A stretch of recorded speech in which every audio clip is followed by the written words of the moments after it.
بسم اللہ الرحمن الرحیم۔ السلام علیکم۔ میں جب پیدا ہوئی تو میری ماں نے صرف آنکھوں میں آنسو لیے مجھے دیکھا تھا اور میرے باپ نے منہ موڑ لیا تھا۔ وہ چہرہ جو ہر باپ پہلی بار دیکھ کر خوشی سے جگمگا اٹھتا ہے، میرے باپ کے لیے شرمندگی بن گیا۔ میری ماں کی آنکھوں میں حیرت نہیں، خوف تھا، جیسے وہ پہلے سے جانتی ہوں کہ میری پیدائش اس کی زندگی میں اور کتنی نفرتوں کا در کھولنے جا رہی ہے۔ میری ماں سانولی تھی، لیکن میں اس سے بھی کہیں زیادہ کالی پیدا ہوئی۔ وہ کہتے ہیں نا کہ کچھ بچے اپنے ساتھ رحمت لے کر آتے ہیں، کچھ نحوست کا بوجھ سمجھے جاتے ہیں۔ مجھے دیکھ کر میرے باپ نے ماں پر برسنا شروع کر دیا تھا۔ اپنے جیسی کالی پیدا کی ہے، شرم نہیں آئی؟ میں تو کچھ سمجھنے کے قابل بھی نہ تھی، لیکن میری زندگی کے پہلے الفاظ میرے لیے ایک امتحان بن چکے تھے۔ ماں خاموش رہی، اس نے آنکھیں جھکا لی، جیسے وہ رنگت کی سزا سننے کی عادی ہو۔ وہ جانتی تھی کہ یہ صرف ایک دن کی بات نہیں، بلکہ پوری زندگی کا تماشا ہے۔ میرے باپ کا کاروبار تھا، لیکن تعلیم نہیں۔ اماں پڑھی لکھی تھیں، خوددار تھیں، لیکن سانولی رنگت اس کے وجود پر جیسے دھبا سمجھا جاتا۔ امی کی شادی بھی ابو کی مرضی سے نہیں، دادی کی ضد سے ہوئی تھی۔ انہوں نے کہا تھا، اگر زلیخا سے شادی نہیں کی تو جائیداد سے ہاتھ دھونا پڑے گا۔ میرے باپ نے جائیداد کی لالچ میں ہاں کر دی، لیکن کبھی دل سے اس رشتے کو قبول نہیں کیا۔ جب میں ذرا ہوش سنبھالنے لگی تو سب کچھ کانوں میں پڑنے لگا۔ دادی، پھپھو، چچا سب کہتے، یہ تو ماں سے بھی کالی نکلی ہے، بالکل نحوست کا پتلا۔ کزنز بھی میرا مذاق بناتے۔ ایک دن میری کزن ندا نے کہا، ہوریا، تیرے باپ نے تجھے دیکھ کر ماں کو چھوڑ دیا تھا، تو جیسی بچی ہو تو باپ کیوں واپس آئے؟ میں چھپ کر ماں سے پوچھتی، اماں، کیا واقعی میری وجہ سے ابو چلے گئے؟ اماں خاموش رہتی۔ اس کی آنکھوں میں وہ جواب ہوتا جو زبان نہیں دے پاتی۔ ماں کا سکوت چیخوں سے بلند تھا۔ میں سمجھ جاتی، میرے وجود کا ہر دن اماں کے لیے سزا تھا۔ میرے باپ نے مجھے کبھی گود میں نہیں اٹھایا، کبھی میری آنکھوں میں جھانک کر وہ شفقت نہیں دی جس کا ہر بچہ حقدار ہوتا ہے۔ وہ شہر چلے گئے اور سنا کہ دوسری شادی کر لی۔ ہم دادا دادی کے ساتھ رہتے تھے، لیکن وہ بھی وقت کے ساتھ چلے گئے۔ دادا کی زمین کا ٹھیکہ آتا تو گزارا ہوتا، لیکن جب وہ بھی ختم ہوا تو اماں نے گھر پر بچوں کو ٹیوشن دینا شروع کر دیا۔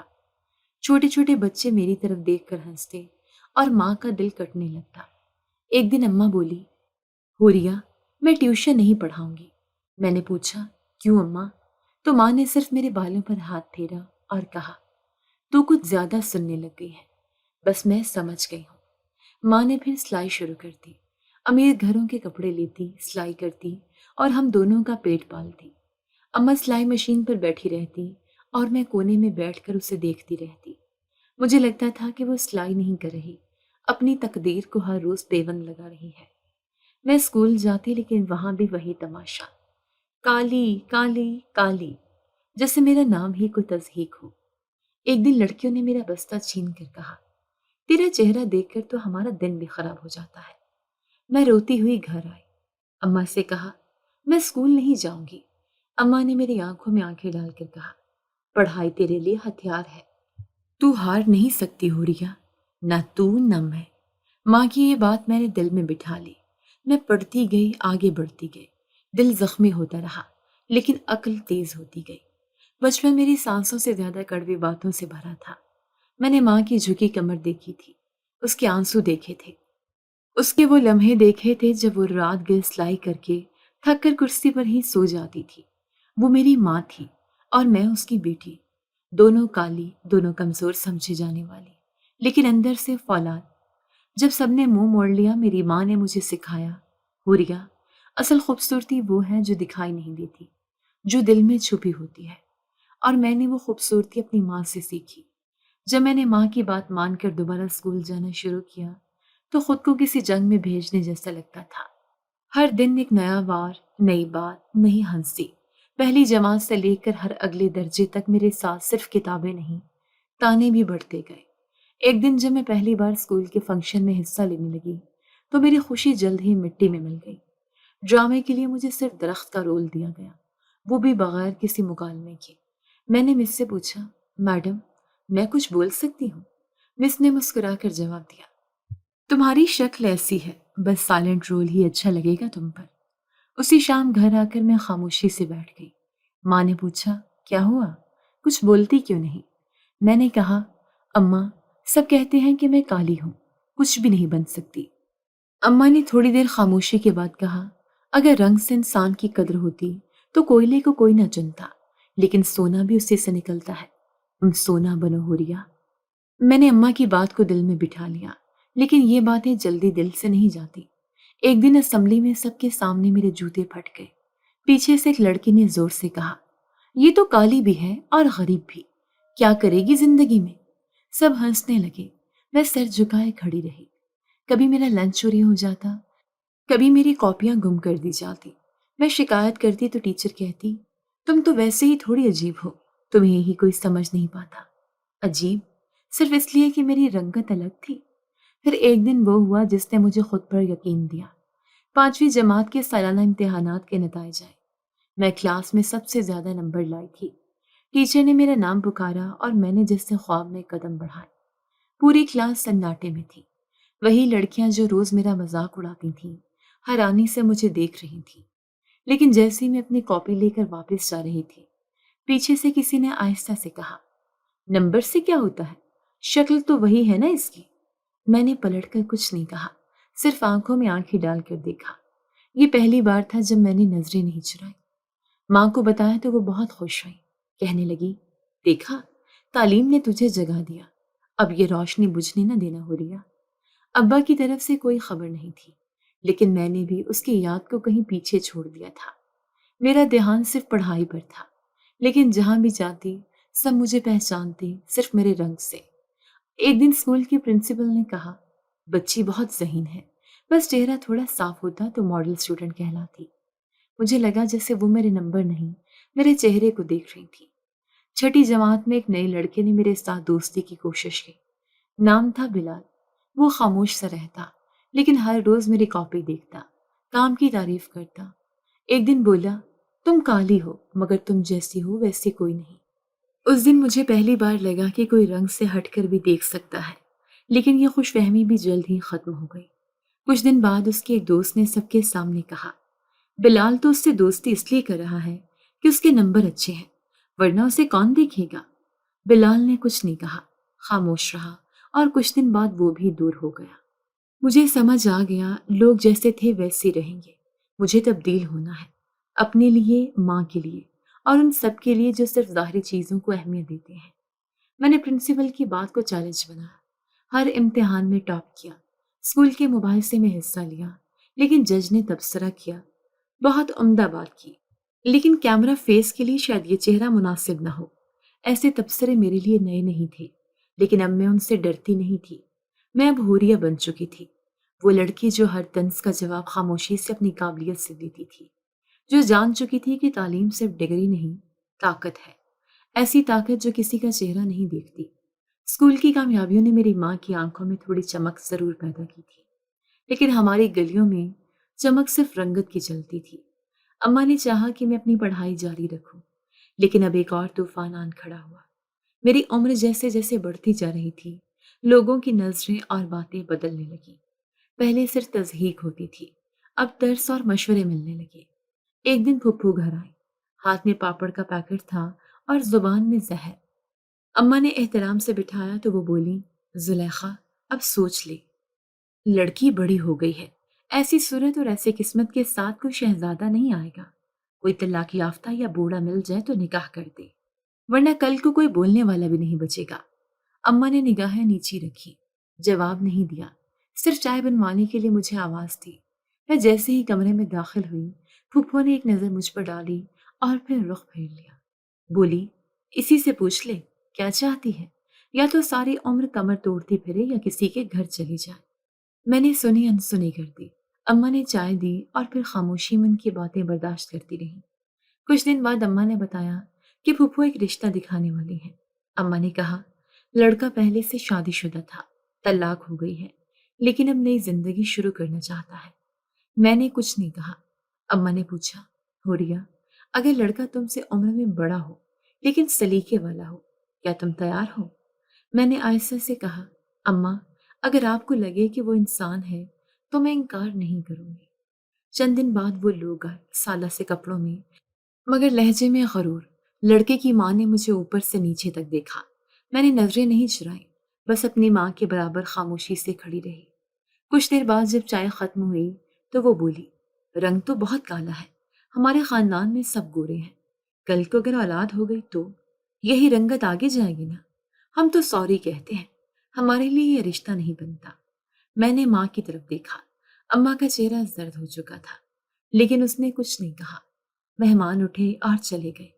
اماں دروازہ بند کرتے ہی اندر آئی، مجھ سے لپٹ کر بولی، بیٹی تو دل سے صاف ہے، باقی سب فالتو باتیں ہیں، اللہ بہتر کرے گا۔ رشتوں کی قطار لگنے لگی۔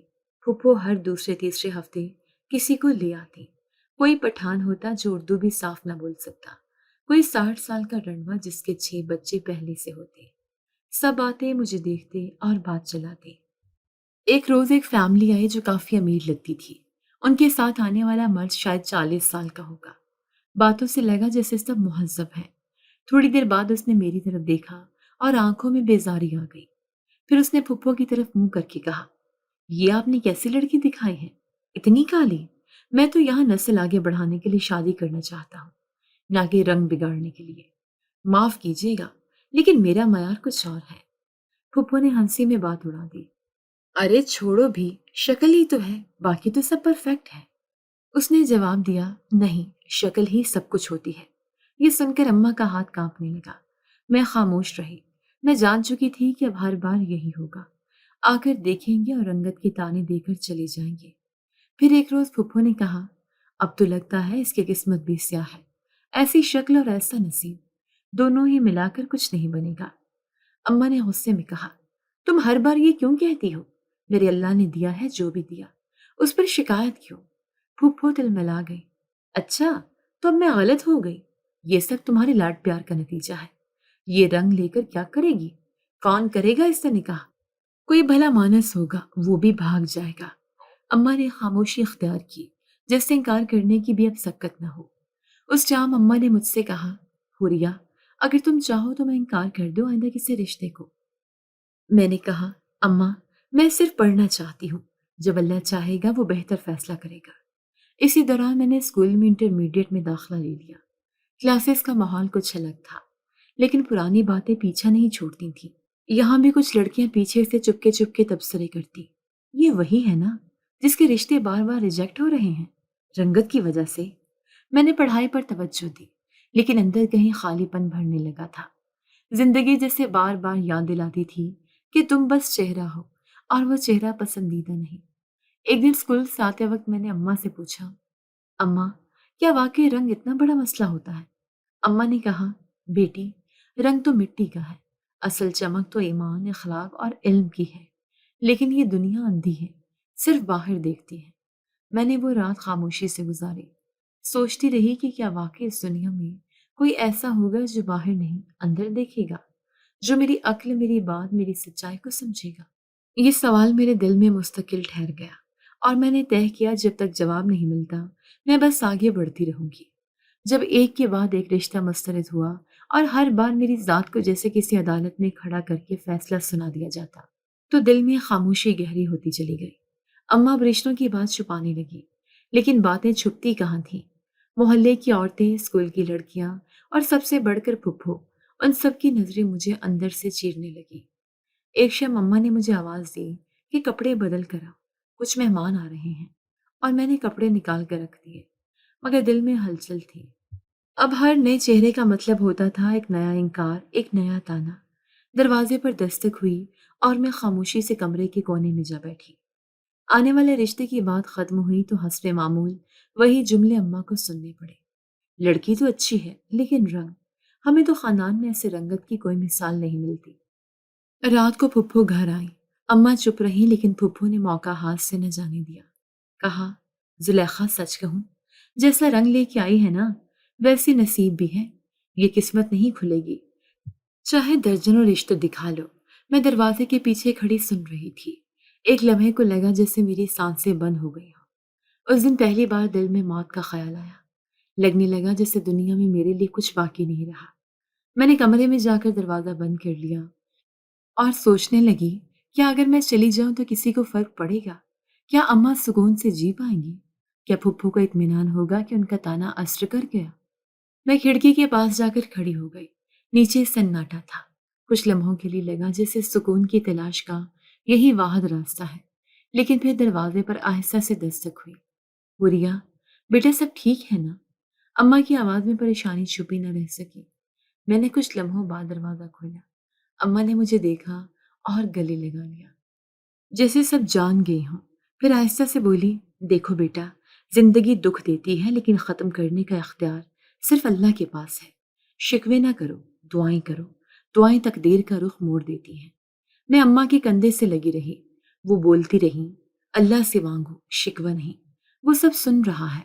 تو آج رو لے لیکن کل اٹھ کر دعا مانگنا۔ مانگ کے وہ تجھے ایسا صبر دے جس پر دنیا حیران رہ جائے۔ اگلی صبح میں نے وضو کیا۔ شاید پہلی بار اتنی دیر سجدے میں رہی۔ آنکھیں بند تھی مگر دل کھلا ہوا تھا۔ میں نے کہا، یا اللہ، میں نہیں جانتی کہ مجھ میں کیا کمی ہے، پر تو جانتا ہے۔ میں تجھ سے کچھ نہیں مانگوں گی، بس ایک دعا ہے، جو مجھے دل سے چاہے وہ نصیب کر دے، جو میری صورت نہیں میری روح دیکھے۔ اس دن کے بعد میں نے زندگی کو ایک اور زاویے سے دیکھنا شروع کیا۔ اسکول گئی تو وہی پرانی نظریں تھیں، پر اب میں رکتی نہیں تھی۔ ایک دن پرنسپل نے مجھے بلایا، کہنے لگی، ہوریا، بورڈ کے ٹاپرز میں تمہارا نام آیا ہے، مبارک ہو۔ ان کے چہرے پر حیرانی تھی، خوشی نہیں، لیکن میں صرف اماں کو خبر دینا چاہتی تھی۔ گھر پہنچی تو اماں کو بتایا۔ انہوں نے مجھے سینے سے لگایا۔ دیکھا، دعا اثر کرتی ہے، تجھے تجھ سے بہتر کوئی نہیں جانتا سوائے رب کے۔ کچھ دن بعد اسکول کے ایک تقریب میں مجھے ایوارڈ کے لیے بلایا گیا۔ جب اسٹیج پر گئی تو پیچھے سے کسی نے کہا، دیکھو، ایوارڈ لینے جا رہی ہے، جیسے کوئی ہیروئن ہو۔ میں نے پلٹ کر نہیں دیکھا، سیدھی آگے گئی اور ایوارڈ لیا۔ اس دن پہلی بار میری تصویر اخبار میں آئی۔ کچھ نے سراہا، زیادہ نے کہا، فوٹو شاپ کیا ہوگا، اصل تو کوئی اور ہی لگتی ہے۔ گھر آ کر میں نے اماں کو کٹا اخبار دکھایا۔ وہ بولی، بس یہی چاہتی تھی، میری بیٹی کی عزت۔ پھوپھو آئیں تو اخبار دیکھا، ہنسی اور بولی، مشہور ہو گئی کالی؟ دیکھو زلیخا، شوہرت سے شادی نہیں ہوتی، اصل بات تو نصیب ہے، اور وہ تم دیکھ ہی رہی ہو کیسا ہے۔ اماں نے جواب میں صرف ایک جملہ کہا، پھوپھو، جو نصیب اللہ لکھتا ہے اسے تم نہیں سمجھ سکتی۔ دعا میری عادت بن چکی تھی۔ ہر دن ہر رات سجدے میں بس ایک ہی فریاد ہوتی تھی، یا اللہ، کسی کو میری روح کی خوبصورتی دکھا دے، کوئی ایسا جو میری باتوں سے پیار کرے، میری سوچ سے، میرے وجود سے، میرے اندر سے۔ کچھ ہفتے پہلے تک جو دل مایوسی سے ڈوبا ہوا تھا، اب وہی دل امید سے بھرا ہوا تھا۔ اماں نے محسوس کیا تھا کہ میرے لہجے میں تلخی کم ہو گئی ہے، میری آنکھوں میں اب خاموشی کے بجائے تھوڑا سا نور آ گیا ہے۔ میں اب پہلے کی طرح صرف سوال نہیں کرتی تھی، کچھ جواب بھی ڈھونڈنے لگی تھی۔ اماں کے کام میں ہاتھ بٹاتی، کپڑوں کی کترنے ترتیب سے رکھتی، سلائی مشین کا دھاگا سیدھا کرتی، کبھی حساب کتاب میں مدد دیتی۔ اماں نے ایک روز کہا، اب تو میری بیٹی میری سہیلی لگتی ہے، کبھی میں تھک جاؤں تو تجھ سے بات کر کے سارا بوجھ ہلکا ہو جاتا ہے۔ ہمارا گزارا معمولی تھا، لیکن گزارا ہو رہا تھا۔ محلے کی خواتین کپڑے سلواتی تھیں اور اماں بڑی مہارت سے کام کرتی تھیں۔ ان دنوں بڑی بیگم صاحبہ کے گھر سے کپڑے آئے۔ ان کا ملازم آیا اور بولا، بیگم صاحبہ کہہ رہی تھیں کپڑے وقت پر تیار کر کے حساب کے ساتھ پہنچا دیں۔ اماں نے کام جلدی شروع کر دیا۔ وہ جانتی تھیں کہ اگر کام پسند آ گیا تو مستقل کام مل سکتا ہے۔ اماں 2 دن تک لگاتار سلائی کرتی رہیں۔ میں نے بھی ان کے ساتھ کپڑے استری کیے، بٹن لگائے، کنارے سیدھے کیے۔ اماں نے کہا، یہ کپڑے وقت پر دینے ہوں گے، ہوریا، میرے ساتھ چلو گی؟ گھر خالی چھوڑنے کا دل نہیں کر رہا۔ میں نے ایک لمحے کو سوچا، پھر وہ دعا یاد آ گئی جسے میں اکثر مانگتی تھی۔ میں نے خود سے کہا، اگر دعا کا یقین ہے تو پھر ڈر کا کیا کام؟ میں نے سر ہلایا، چلتی ہوں اماں۔ ہم جیسی گلی کے کونے تک پہنچے، پھپھو کی بیٹی سامنے سے آتی نظر آئی۔ اس نے دور سے ہی آواز لگائی، اماں، کہاں جا رہی ہیں اپنی اس کالی شہزادی کو لے کر؟ کوئی تماشا کروانا باقی رہ گیا ہے کیا؟ اماں نے میرے ہاتھ کو مضبوطی سے تھام لیا۔ بغیر کچھ کہے ہم آگے بڑھ گئے۔ اماں نے صرف اتنا کہا، اللہ دیکھ رہا ہے بیٹی، یہ دنیا کچھ نہیں سمجھتی۔ بڑی بیگم صاحبہ کا گھر محل سے کم نہ تھا۔ جیسے دروازہ کھلا، میں نے چاروں طرف نظر دوڑائی۔ صاف شفاف فرش، خوبصورت پردے اور ہر طرف سلیقے کی جھلک۔ بیگم صاحبہ ڈرائنگ روم میں بیٹھی تھی، کتاب پڑھتے ہوئے۔ اماں نے سلام کیا۔ السلام علیکم بیگم صاحبہ، کپڑے لے کر آئی ہوں، وقت پر تیار کر دیے ہیں۔ بیگم صاحبہ نے نظریں اٹھائیں اور کہا، وعلیکم السلام، آ جاؤ زلیخا، نیچے کیوں بیٹھ رہی ہو؟ صوفے پر بیٹھو۔ اماں کچھ ہچکچائیں لیکن بیٹھ گئی۔ بیگم صاحبہ نے مجھے دیکھا، یہ تمہاری بیٹی ہے؟ اماں نے سر ہلایا، جی، میری بیٹی حوریہ، اچھی ہے، شائستہ لگتی ہے۔ بیگم صاحبہ نے اتنا کہہ کر نوکرانی کو آواز دی، نسرین، حاتم شاہ کے لیے کھانے کی تیاری کرو، وہ آیا تو دیر نہ ہو، جانتی ہو نا وہ تاخیر برداشت نہیں کرتا۔ یہ بات سنتے ہی میرے دل میں خیال آیا، حاتم شاہ اس گھر کا بیٹا؟ دل میں سوال اٹھے پر زبان پر کچھ نہ آیا۔ اماں کپڑے دکھانے میں مصروف ہو گئی۔ میں نے موقع دے کر ارد گرد کا جائزہ لینا شروع کیا۔ لان کی طرف نکلی تو فوارے کی آواز سنائی دی۔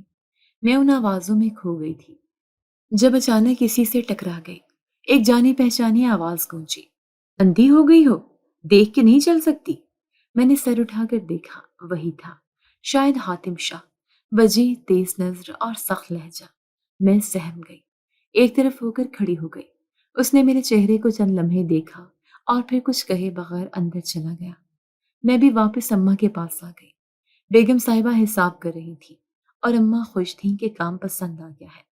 واپس آتے ہوئے اماں نے کہا، بیٹی، کچھ دیر صبر کرنا پڑتا ہے، پھر رب سب آسان کر دیتا ہے۔ میں خاموش تھی، لیکن میرے دل میں ایک عجیب سی کیفیت تھی۔ میں نے اپنے رب سے دعا کی تھی کہ کوئی میری روح کی خوبصورتی دیکھے، اور آج اس دعا کی بازگشت شاید کسی کے دل تک جا پہنچی ہو، یا شاید یہ میرا وہم تھا۔ بہرحال میرا یقین اور پختہ ہو گیا تھا۔ اب میں اماں کے ساتھ ہر کام میں شامل رہتی، سلائی میں، خریداری میں، حساب کتاب میں۔ ہم دونوں مل کر جیسے زندگی کو سلائی مشین کی طرح چلاتے تھے۔ دھاگے کبھی الجھتے تو کبھی سیدھے ہو جاتے، لیکن اب ایک بات طے تھی، دعا کی طاقت کو میں نے محسوس کر لیا تھا۔ بیگم صاحبہ کے دیے ہوئے کپڑے اماں نے وقت سے پہلے سلائی کر کے رکھ دیے تھے۔ ایک شام جب سورج ڈھلنے لگا تو اماں نے کہا، حوریہ، تیار ہو جا، بڑے گھر جانا ہے کپڑے دینے۔ میں نے اپنی چادر سنبھالی اور چپ چاپ اماں کے ساتھ نکل پڑی۔ یہ دوسرا موقع تھا جب ہم بیگم صاحبہ کے محل نما گھر جا رہے تھے، لیکن اس بار اماں کے چہرے پر اعتماد تھا۔ بڑی کوٹھی کا گیٹ کھولا تو اندر نوکرانی نے سلام کیا، بیگم صاحبہ ہال میں ہے۔ اماں نے سر ہلایا اور میں ان کے پیچھے پیچھے اندر چلی گئی۔ ہال میں بیگم صاحبہ سفید لباس میں شیشے کے گلاس میں پانی لیے بیٹھی تھی۔ ہمیں دیکھ کر مسکرائی، آ جاؤ زلیخا، بہت اچھا وقت پر آ گئی تم۔ اماں نے سلام کیا، جی، کپڑے مکمل ہو گئے ہیں، آپ کا آرڈر تھا، وقت پر دینا ہے۔ بیگم صاحبہ نے صوفے کی طرف اشارہ کیا، یہ نیچے کیوں بیٹھنے لگی ہو؟ صوفے پر بیٹھو زلیخا، تم مہمان ہو۔ اماں کچھ ہچکچائی لیکن بیٹھ گئی۔ بیگم صاحبہ نے ہلکا سا تبسم کیا اور پھر نوکرانی کو آواز دی، نسرین، دیکھو کھانا تیار ہو گیا یا نہیں؟ حاتم شاہ آ گیا تو شور مچائے گا، اس کا ہر کام وقت پر ہو۔ حاتم شاہ، یہ نام پھر سن کر دل کی دھڑکن تیز ہو گئی۔ کچھ دن پہلے جس شخص سے ٹکرائی تھی وہی ہوگا شاید۔ بیگم صاحبہ کپڑے دیکھنے لگی۔ اماں ان کے سامنے تھی۔ میں خاموشی سے قریب کھڑی تھی۔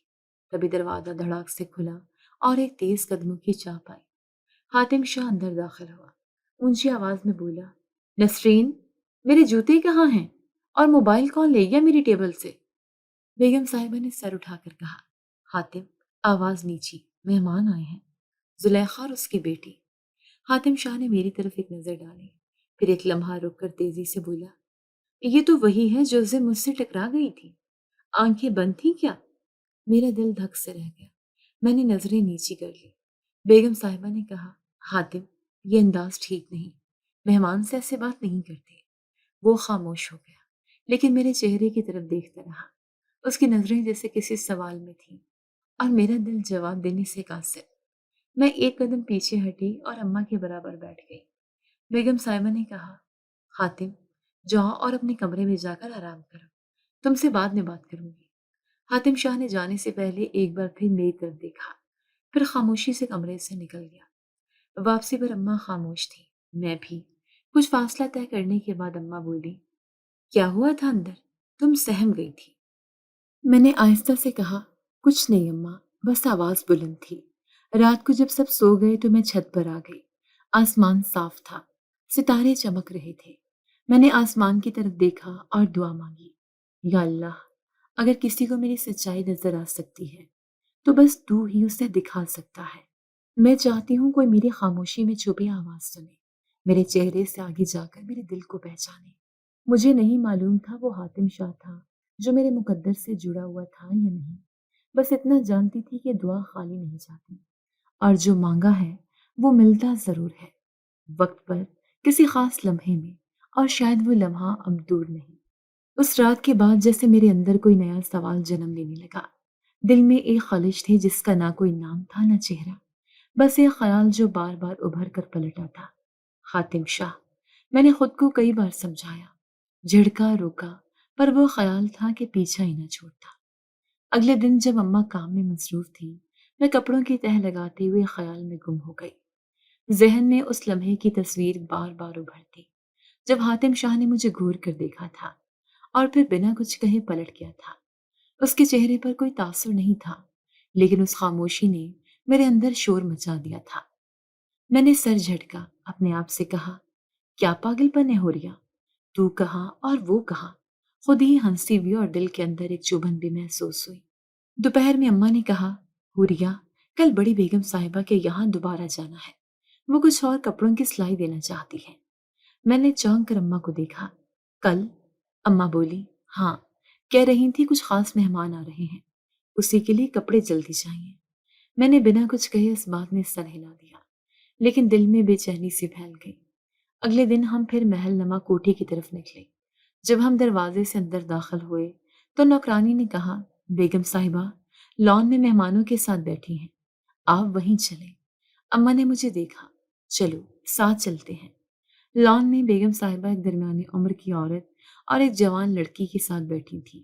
ہمیں دیکھ کر انہوں نے خوش دلی سے کہا، زلیخا، آ جاؤ، تم سے کچھ خاص کام ہے۔ اماں نے سلام کیا، جی بیگم صاحبہ، کپڑے لے آئی ہوں، آپ کا حکم تھا تو۔ بیگم صاحبہ نے درمیان میں بات کاٹی، کپڑے بعد میں، پہلے ایک اور بات سن لو۔ یہ میری کزن ہے شمائلہ، اور یہ ان کی بیٹی نمرہ۔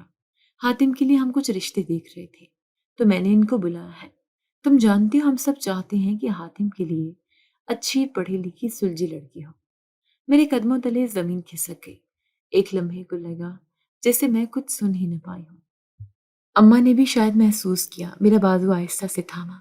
بیگم صاحبہ بولتی رہی، نمرہ بہت پیاری بچی ہے، ماشاءاللہ میڈیکل کر رہی ہے، اور تم تو جانتی ہو ہم چاہتے ہیں کہ حاتم کی شادی جلد ہو جائے۔ اماں نے کچھ نہ کہا، میں بھی خاموش کھڑی رہی۔ وہ لمحہ جیسے میرے اندر کچھ توڑ گیا ہو۔ واپسی پر اماں نے کہا، ہوریا، تم ٹھیک ہو؟ میں نے کہا، جی اماں، بس تھکاوٹ ہے۔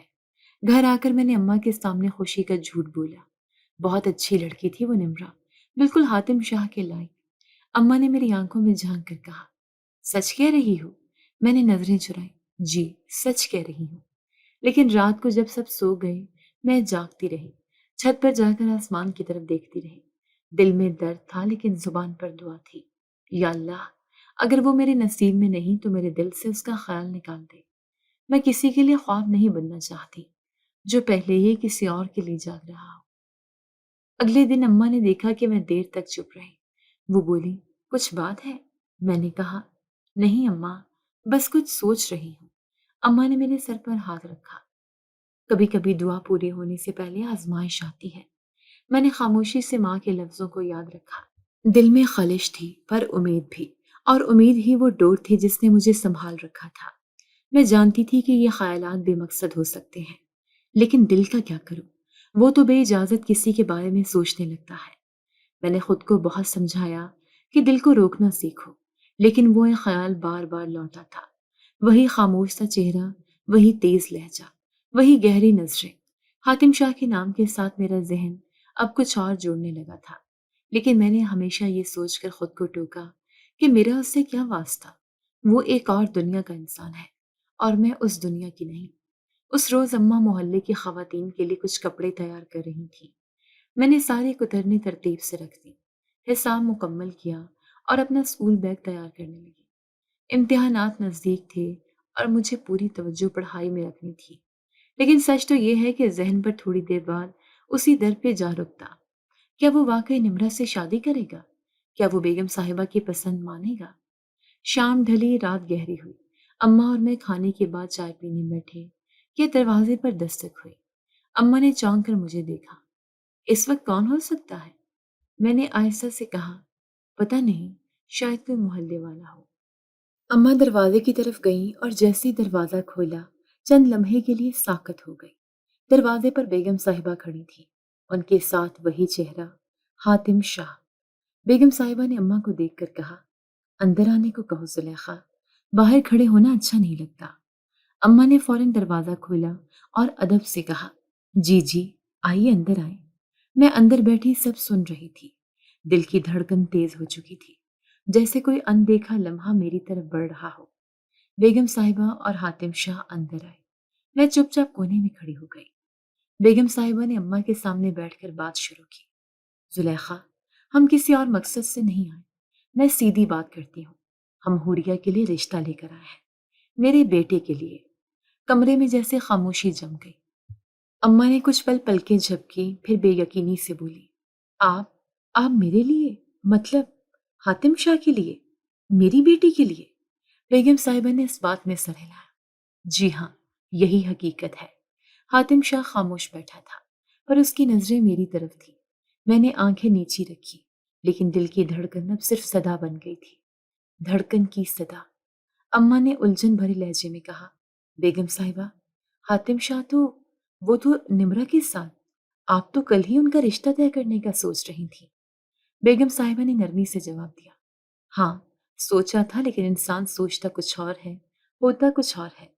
میری سوچ اور میرے بیٹے کی خواہش میں فرق تھا، اور میں نے بیٹے کی بات کو سمجھا۔ اماں کا چہرہ رنگ بدلتا گیا۔ میں نے دیکھا ان کے ہاتھ لرز رہے تھے۔ بیگم صاحبہ نے حاتم شاہ کی طرف دیکھا، جیسے اشارہ دے رہی ہوں کہ بات مکمل کرو۔ حاتم شاہ نے پہلی بار لب کھولے۔ اس کی آواز پرسکون تھی، آنٹی، میں جانتا ہوں آپ حیران ہیں، لیکن میں اپنی مرضی سے یہاں آیا ہوں۔ میں نے اس لڑکی کو پہلی بار جب دیکھا تھا، اس دن مجھے کچھ محسوس نہیں ہوا، لیکن دوسری بار جب اس کی آنکھوں میں دیکھا تو ایک ایسی خوبصورتی نظر آئی جو عام نہیں ہوتی۔ اماں نے گہری سانس لی، مگر میری بیٹی تو، وہ تو… حاتم نے اماں کی بات کاٹ کر کہا، آنٹی، آپ کی بیٹی کسی شہزادی سے کم نہیں۔ اگر لوگ اسے نہیں سمجھ پائے تو یہ ان کی کمی ہے۔ میں اس کی خاموشی میں اس کی گہرائی دیکھ چکا ہوں، اور مجھے یقین ہے وہی میرے لیے صحیح ہے۔ بیگم صاحبہ بولی، زلیخا، میں جانتی ہوں تمہیں یقین نہیں آ رہا، لیکن میں تمہیں یہ یقین دلانے آئی ہوں کہ یہ فیصلہ دل سے ہے، دکھاوے سے نہیں۔ اماں کی آنکھوں میں نمی تھی، وہ چند لمحے خاموش رہیں، پھر میری طرف دیکھ کر بولی، حوریہ، بیٹا کچھ کہنا چاہتی ہو؟ میں نے سر اٹھایا، کچھ کہنا چاہا لیکن زبان بند تھی، صرف آنکھوں سے اماں کو دیکھا۔ اماں نے میری آنکھوں میں جواب پڑھ لیا۔ اماں نے بیگم صاحبہ کی طرف دیکھا، اگر یہ فیصلہ آپ کے بیٹے کا ہے اور آپ کی رضامندی بھی ہے تو مجھے اس پر کوئی اعتراض نہیں۔ بیگم صاحبہ نے مسکرا کر حاتم کی طرف دیکھا۔ اس نے پہلی بار مجھے براہ راست مخاطب کیا، میں وعدہ کرتا ہوں تمہاری زندگی کا ہر دن اچھا بناؤں گا۔ وہ رات جو سادہ سی تھی میرے لیے تقدیر کا ایک نیا دروازہ بن گئی۔ دھڑکن کی صدا جو دل میں چھپی ہوئی تھی اب بلند ہو چکی تھی، اور اس کا جواب بھی مل چکا تھا۔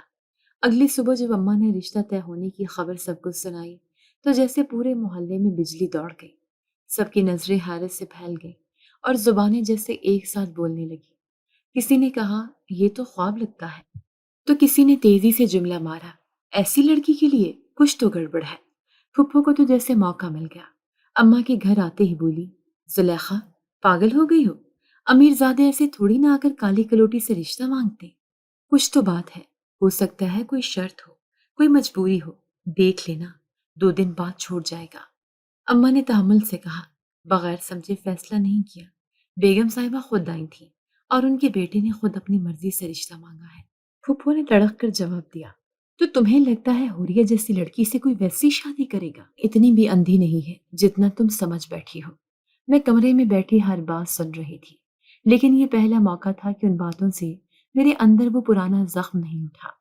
میرے اندر کچھ نیا مضبوط جنم لے چکا تھا۔ میں نے خود سے کہا، اب جو نصیب جاگا ہے اسے کسی کی باتیں سلا نہیں سکتی۔ 3 دن بعد جب بیگم صاحبہ نے فون پر تاریخ طے کی تو انہوں نے صاف کہا، حاتم نے کہا ہے کہ تقریب شاندار ہوگی، سادہ سی شادی کا سوال ہی نہیں۔ وہ سب کو بتانا چاہتا ہے کہ اس نے کون سا فیصلہ کیا ہے اور فخر سے کیا ہے۔ اماں نے میری طرف دیکھا، بیٹا سب کچھ بدل گیا ہے لیکن تم ویسی ہی رہنا، سادہ اور مضبوط۔ میں نے سر ہلایا، جی اماں، میرے لیے سب سے قیمتی بات یہی ہے کہ آپ نے ہمیشہ میرا ساتھ دیا۔ دعوت نامے بھیجے گئے، محلے والوں کو دعوت دی گئی، جن کے لیے میری رنگت ہمیشہ ایک مذاق تھی اب وہی حیرانی سے پوچھتے، کیا واقعی وہی لڑکی ہے حوریہ؟ کچھ نے کہا، بڑی پہنچ بنائی اماں بیٹی نے، ورنہ ایسے رشتے نہیں ملتے۔ کچھ نے چپکے سے طنز کیا، اب دیکھتے ہیں کب تک چلتا ہے۔ شادی کی تقریب شہر کے ایک بڑے ہال میں رکھی گئی۔ جب میں نے پہلی بار اس ہال کو دیکھا تو یقین ہی نہیں آیا کہ میری شادی اتنے بڑے انداز میں ہو رہی ہے۔ روشنیوں سے سجا ہوا ماحول، مہمانوں کی قطاریں اور پھولوں کی خوشبو ہر طرف بکھری ہوئی تھی۔ بیگم صاحبہ نے اماں کو خود آ کر ویلکم کیا۔ زلیخا، تم نے بیٹی کو ماں بن کر نہیں، محافظ بن کر پالا ہے۔ آج تمہاری بیٹی ہماری عزت ہے۔ میں دلہن کے لباس میں تیار ہو کر آئینے کے سامنے بیٹھی تھی کہ دروازہ کھلا اور ایک ملازمہ نے آ کر کہا، بیگم صاحبہ بلا رہی ہیں، کوئی خاص مہمان آئے ہیں۔ میں کمرے سے باہر نہیں نکلی لیکن دل میں بے چینی سی تھی۔ اماں جب سٹیج کے قریب پہنچی تو اچانک ان کی آنکھیں کسی پر ٹھہر گئیں۔ وہ شخص کوئی اور نہیں، میرے باپ تھے، وہی جنہوں نے میری پیدائش کے بعد منہ موڑ لیا تھا اور پھر کبھی لوٹ کر نہ دیکھا۔ اماں نے کچھ دیر اسے دیکھا، پھر بیگم صاحبہ کی طرف دیکھا۔ بیگم صاحبہ نے اماں کے کندھے پر ہاتھ رکھا۔ میں نے انہیں بلایا ہے کیونکہ آج ان کی بیٹی کی زندگی کا سب سے اہم دن ہے۔ جاتے ہوئے اماں نے مجھے بتایا، تمہارے ابا آئے ہیں اور حاتم نے خود دعوت دی ہے۔ میرے دل میں ایک ہلچل سی مچ گئی، لیکن غصہ نہیں تھا، بس حیرت تھی۔ آج وہ آئے تھے وہ دن دیکھنے جو شاید انہوں نے کبھی ممکن نہیں سمجھا تھا۔ نکاح کی رسم شروع ہوئی۔ قاضی صاحب نے سوال کیا اور میری لبوں نے بے جھجک قبول کیا۔ کہا، نکاح کے فوراً بعد حاتم نے سب مہمانوں کے سامنے مائک لیا اور کہا، آج میں سب کے سامنے کچھ کہنا چاہتا ہوں۔ حال خاموش ہو گیا، سب کی نظریں اس پر تھیں۔ میرے لیے خوبصورتی وہ نہیں جو صرف چہرے پر ہو، میری بیوی کی خوبصورتی میں نے اس کی آنکھوں میں دیکھی ہے، اس کی باتوں میں، اس کے رویے میں۔ وہ میرے لیے دنیا کی سب سے حسین عورت ہے۔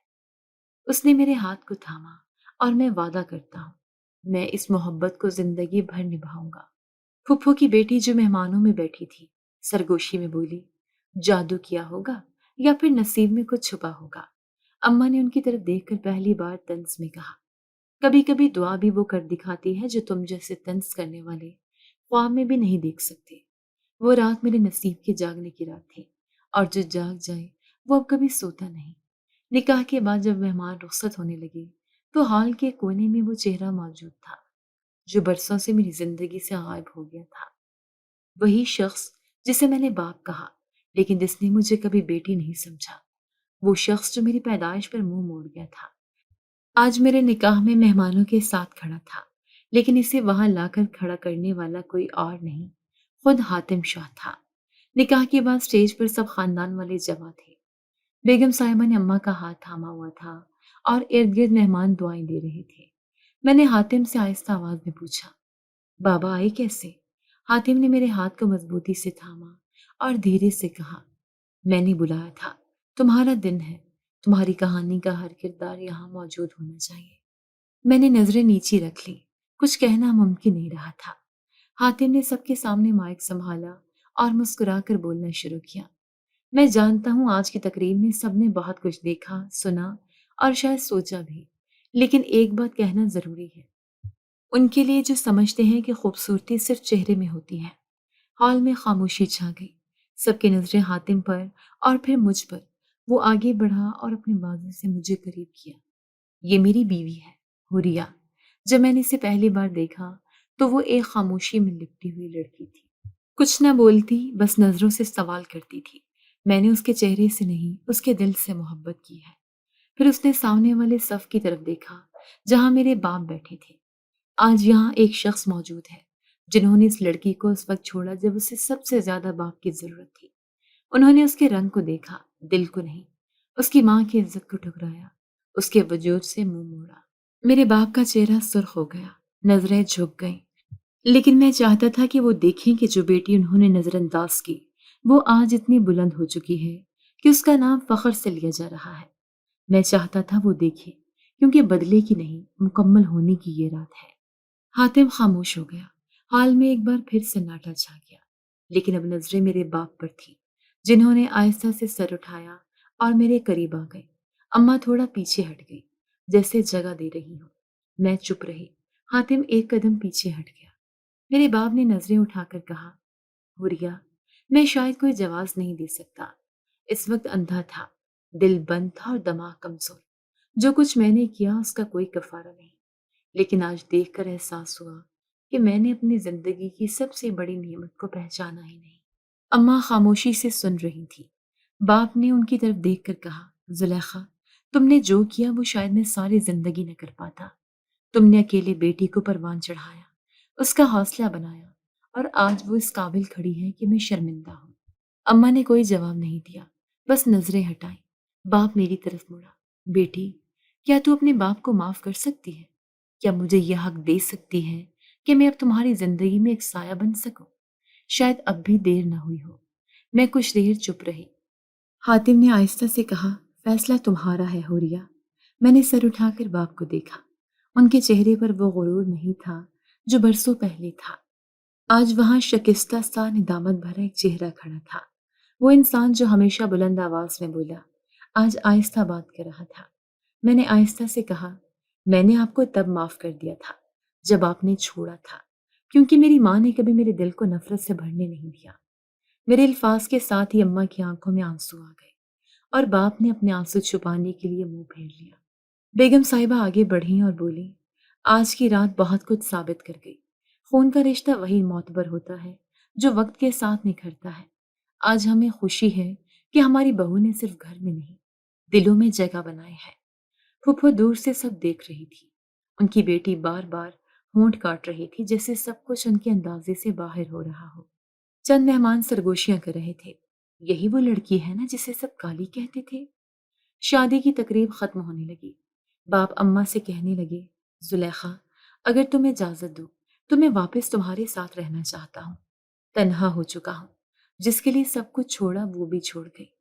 اماں نے کوئی وعدہ نہیں کیا، بس اتنا کہا، اگر اب خلوص ہے تو وقت کے ساتھ سب بدل سکتا ہے۔ وہ رات میرے لیے صرف ایک نئی زندگی کی شروعات نہیں تھی، بلکہ ایک مکمل دائرہ تھا جو برسوں بعد جا کر مکمل ہوا تھا۔ میرے باپ کی معافی، اماں کی عظمت اور حاتم کی محبت، تینوں نے مجھے وہ مقام دیا جسے صرف دعا اور صبر حاصل کر سکتا ہے۔ شادی کے بعد حاتم کے ساتھ زندگی ایک نئی سمت میں چل نکلی۔ وہی لڑکی جس کے وجود پر تانوں کی گرد جمی تھی، اب خود کو آئینے میں دیکھ کر مسکرا سکتی تھی۔ یہ کوئی جادو نہ تھا، بس عزت اور محبت کا وہ لمس تھا جو ہر زخم کو مندمل کر دیتا ہے۔ شادی کے کچھ دن بعد جب ہم اپنے نئے گھر میں شفٹ ہوئے تو ہر کمرے میں میرے لیے ایک نئی حیرت تھی۔ حاتم نے میرے لیے ایک چھوٹا سا کمرہ الگ تیار کرایا تھا، جہاں صرف کتابیں، قلم اور سکون تھا۔ کہنے لگا، یہ تمہاری سوچ کی جگہ ہے، جہاں تم بغیر کسی روک ٹوک کے وہ بن سکتی ہو جو تم ہو۔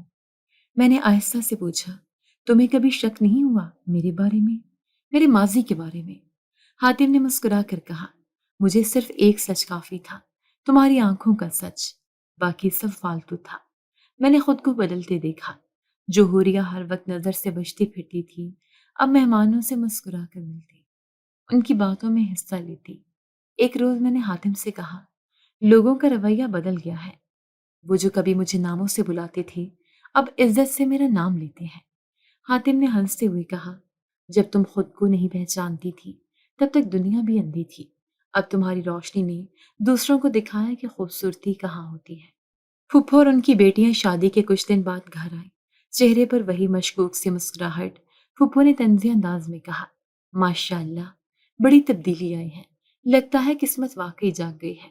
میں نے نرم لہجے میں جواب دیا، کبھی قسمت نہیں سوتی، نظر انداز ہوتی ہے، بس جب وقت آتا ہے سب صاف دکھائی دیتا ہے۔ پھپھو کی بیٹی جو میری رنگت پر برسوں باتیں کرتی رہی اب چپ تھی۔ اس نے کہا، یہ سب تو ایک خواب جیسا لگتا ہے۔ میں نے صرف اتنا کہا، کبھی کبھی خواب بھی حقیقت سے زیادہ سچے ہوتے ہیں۔ میں نے اماں کو شہر بلا لیا۔